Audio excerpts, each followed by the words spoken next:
നല്ലൊരു ഫെർട്ടിലൈസറാണ് ഇന്നത്തെ വീഡിയോയിലൂടെ ഞാൻ നിങ്ങളെ പരിചയപ്പെടുത്താൻ പോകുന്നത്. അതായത് കായ്ക്കാത്ത മാവ്, പ്ലാവ് ഇതിനെയൊക്കെ കായ്പ്പിക്കാൻ സഹായിക്കുന്ന ഒരു ഫെർട്ടിലൈസറാണ്. കാരണം ഈ ഒരു ഫെർട്ടിലൈസറിൻ്റെ അകത്ത് ധാരാളം ന്യൂട്രിയൻസ്, അതായത് ചെടികൾക്ക് വേണ്ട NPK നല്ല രീതിയിൽ അടങ്ങിയിട്ടുണ്ട്. മാവായാലും അതേപോലെ തന്നെ പ്ലാവ്, പിന്നെ പൂക്കാത്ത ചെടികൾക്ക് നമുക്കിത് ഉപയോഗിച്ച് കൊടുക്കാൻ പറ്റും.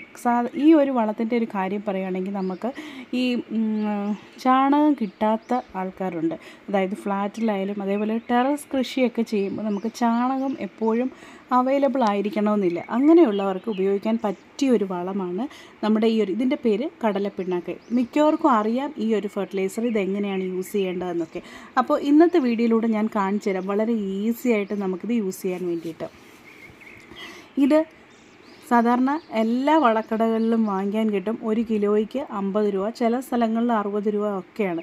വില കുറച്ച് കൂടുതലാണ് നമ്മുടെ ഈ കടലപ്പിണ്ണാക്ക് അല്ലെങ്കിൽ കപ്പലണ്ടി പിണ്ണാക്കിന്. പക്ഷേ എങ്കിലും അതിൻ്റെ ഗുണം എന്ന് പറഞ്ഞാൽ, അതേപോലെ തന്നെ ഇത് ഉപയോഗിച്ചാലുള്ള ഒരു ബെനിഫിറ്റ് ഒത്തിരി. ഇത് നാച്ചുറലാണല്ലോ, വേറെ ഒരു രാസവളമോ അങ്ങനെയുള്ളതൊന്നുമല്ല. മാവൊക്കെ കണ്ടോ, നമ്മളിത് ഒഴിച്ചു കൊടുത്ത് ഒരു 1-2 ആഴ്ചക്കുള്ളിൽ തന്നെ നമുക്കിതിൻ്റെ ഒരു റിസൾട്ട് നമുക്ക് കിട്ടുമെന്നുള്ളതാണ് ഏറ്റവും നല്ലൊരു കാര്യം. പിന്നെ ഇതിൻ്റെ ഒരു സൈഡ് എഫക്റ്റ് എന്ന് പറഞ്ഞു കഴിഞ്ഞാൽ ഉറുമ്പിൻ്റെ ശല്യം ഉണ്ടാകും. കാരണം ഇത് നല്ലതുപോലെ നമ്മൾ ഡൈല്യൂട്ട് ചെയ്ത്, അതായത് നല്ലപോലെ നമ്മൾ വെള്ളത്തിലിട്ട് വെച്ച് നല്ലപോലെ കുതിർത്ത് എടുത്ത് നമ്മൾ ഇരട്ടി വെള്ളത്തിൽ ഡൈല്യൂട്ട് ചെയ്തിട്ടാണ് നമ്മൾ ഒഴിക്കേണ്ടത്. അപ്പോൾ ഞാൻ കാണിച്ചു തരാം. ഇതാണ് നമ്മുടെ കടലപ്പിണ്ണാക്കെന്ന് പറയുന്നത്. ഇത് നമ്മൾ ഒരു ദിവസം ഒന്ന് നല്ലതുപോലെ വെള്ളം ഒഴിച്ചു വെക്കുക.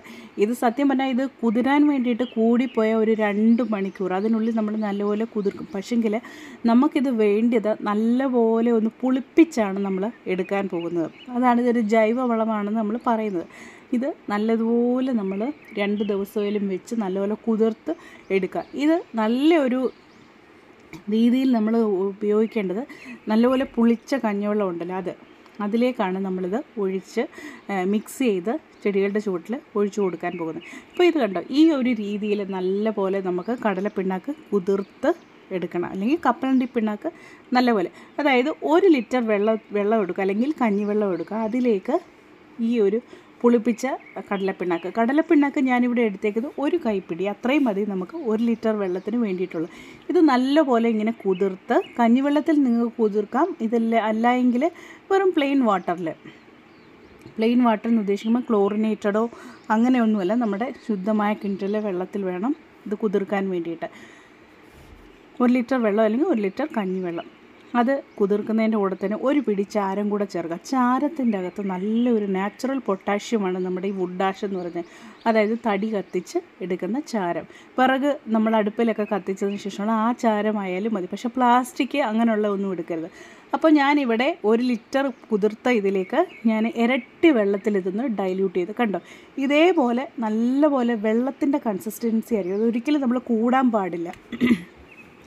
കൂടിക്കഴിഞ്ഞാൽ ചിലപ്പോൾ നമ്മുടെ ചെടിയൊക്കെ കരിഞ്ഞു. അതുകൊണ്ട് നല്ലപോലെ ഇരട്ടിയല്ല 2-3 ഇരട്ടി വെള്ളത്തിൽ ഡൈല്യൂട്ട് ചെയ്തതിന് ശേഷം ചുവട്ടിൽ ഒഴിച്ചു കൊടുക്കുക. ഇത് കണ്ടാൽ മനസ്സിലാകും, ഞാനിത് 2 ആഴ്ച മുമ്പ് ഒഴിച്ചതാണ്. ഇപ്പോൾ അതിൻ്റെ കണ്ടോ കാ വന്ന് തുടങ്ങിയിട്ടുണ്ട്. അതേപോലെ നിങ്ങൾക്ക് മാവിനും പൂക്കുന്ന ചെടികൾക്ക് ഒക്കെ നമുക്ക് ഒഴിച്ചു കൊടുക്കും. ഇത് നമ്മുടെ പച്ച ചാണകത്തിന് പകരമായിട്ട് തന്നെ നമുക്കിത് യൂസ് ചെയ്യാൻ പറ്റും. ഇത് നല്ലപോലെ ചെടികളുടെ വളർച്ചയെ നല്ലപോലെ ഒന്ന് സ്പീഡപ്പ് ആക്കും. ചെടികൾക്ക് വേണ്ട ന്യൂട്രിയൻസ് ഒക്കെ ഇത് കൊടുക്കുന്നതാണ്.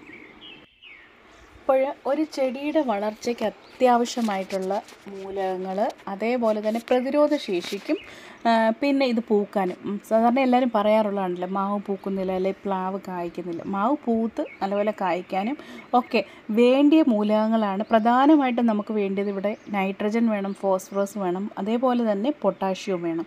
അതുകൂടാതെ 15ഓളം നമ്മുടെ ഉപമൂലകങ്ങളും, അതേപോലെ തന്നെ സൂക്ഷ്മാണുക്കളും, മണ്ണിൽ നല്ല രീതിയിൽ മൈക്രോബ്സ് വേണം. എന്നാൽ മാത്രമേ ആ മണ്ണിൽ ചെടികൾക്ക് വേരിൽ കൂടെ വളങ്ങളെ വലിച്ചെടുക്കാനും ഒക്കെ പറ്റത്തുള്ളൂ. അതുകൊണ്ട് തന്നെ ഇതെല്ലാം അടങ്ങിയ നല്ല ഒരു ജൈവ വളമാണ് നമ്മുടെ കടലപ്പിണ്ണാക്ക് എന്ന് പറയുന്നത്. ഇത് നമ്മുടെ മിക്ക ചെടികൾക്കും ഇത് യൂസ് ചെയ്യാൻ പറ്റും. അതേപോലെ തന്നെ നമ്മുടെ ടെറസ് ഗാർഡനിലും ഒക്കെ യൂസ് ചെയ്യാൻ പറ്റിയ ഒരു കാര്യമാണ് ഇതിപ്പോൾ ഞാൻ കാണിച്ചു കേട്ടോ. ഇത് ഏറ്റവും അവസാനത്തെ മട്ട് അതിൽ വന്നു. മട്ട് നമ്മുടെ ഒഴിക്കാൻ നേരം ഒട്ടും വരാതെ നമ്മൾ സൂക്ഷിക്കണം. ഇതേപോലെ മട്ട് വരികയാണെങ്കിൽ ഉള്ളൊരു കുഴപ്പമെന്ന് പറഞ്ഞാൽ ഉറുമ്പ് വരും. അതുകൊണ്ടാണ് ഞാൻ പറഞ്ഞത് നമ്മളിത് ഒഴിക്കുമ്പോൾ പ്രത്യേകം ശ്രദ്ധിക്കണം. അതിൻ്റെ ആ തെളിയാണ് നമ്മൾ ഒഴിച്ചു കൊടുക്കേണ്ടത്. അതേപോലെ ഇത് ഏറ്റവും നല്ല ബെനിഫിറ്റായിട്ട് വരുന്നതെന്ന് പറഞ്ഞാൽ നല്ലപോലെ പുളിപ്പിച്ച് വേണം നമ്മളിത് ഒഴിക്കാൻ വേണ്ടിയിട്ട്. ഇത് നമ്മൾ പുളിപ്പിച്ച് ഉപയോഗിക്കുന്ന എന്തിനാണെന്ന് ചോദിച്ചു കഴിഞ്ഞാൽ നമ്മളിത് പുളിപ്പിക്കുമ്പോഴാണ് ഇതിൻ്റെ അകത്ത് ധാരാളം സൂക്ഷ്മാണുക്കൾ അല്ലെങ്കിൽ മൈക്രോബ്സ് വളർന്നു വരുന്നത്. അതായത് ഒരു കോടിക്കണക്കിന് മൈക്രോ ഓർഗാനിസംസ് ഇതിൻ്റെ അകത്ത് വരും. അതുകൊണ്ടാണ് നമ്മൾ പുളിപ്പിച്ച് നമ്മളിത് ഒഴിക്കേണ്ടത്. സാധാരണയായിട്ട് പറയുകയാണെങ്കിൽ നമുക്ക് 2 രീതിയിൽ ഇത് പുളിപ്പിച്ച്, ഞാനിപ്പോൾ പറഞ്ഞതുപോലെ നമുക്ക് പുളിപ്പിച്ച് ഉപയോഗിക്കാം.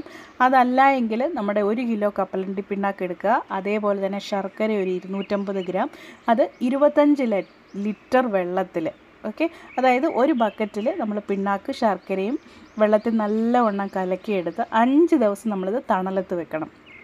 അതിനുശേഷം 5-ാമത്തെ ദിവസം മുതൽ ഇതിൻ്റെ തെളി നമുക്ക് ഊറ്റിയെടുത്തിട്ട് 15, അതായത് ഒരു 10 ഇരട്ടി വെള്ളത്തിൽ നേർപ്പിച്ച് നമുക്ക് പച്ചക്കറികൾക്കും മാവിനും പ്ലാവിനും ഒക്കെ ഉപയോഗിച്ച് കൊടുക്കാം. അല്ലെങ്കിൽ ഒരു 20 ഇരട്ടി വെള്ളത്തിൽ ചേർത്ത് ഇലകളിൽ നമുക്ക് തളിച്ചു കൊടുക്കാം. ചുവട്ടിൽ ഒഴിക്കുകയാണെങ്കിൽ നമുക്കൊരു 10 ഇരട്ടി വെള്ളത്തിൽ ഒഴിച്ചാൽ മതി. അല്ലെങ്കിൽ ചെടികളുടെ ഇലകളിലൊക്കെ ആണെങ്കിൽ 20 ഇരട്ടി വെള്ളത്തിൽ ഡൈല്യൂട്ട് ചെയ്തിട്ട് വേണം നമ്മൾ സ്പ്രേ ചെയ്ത് കൊടുക്കാൻ. ഇങ്ങനെ ചെയ്യുകയാണെങ്കിൽ മിക്ക ചെടികളും പ്ലാവോ മാവോ എല്ലാം കായ്ക്കാനും പൂക്കാനും ഇത് സഹായിക്കും.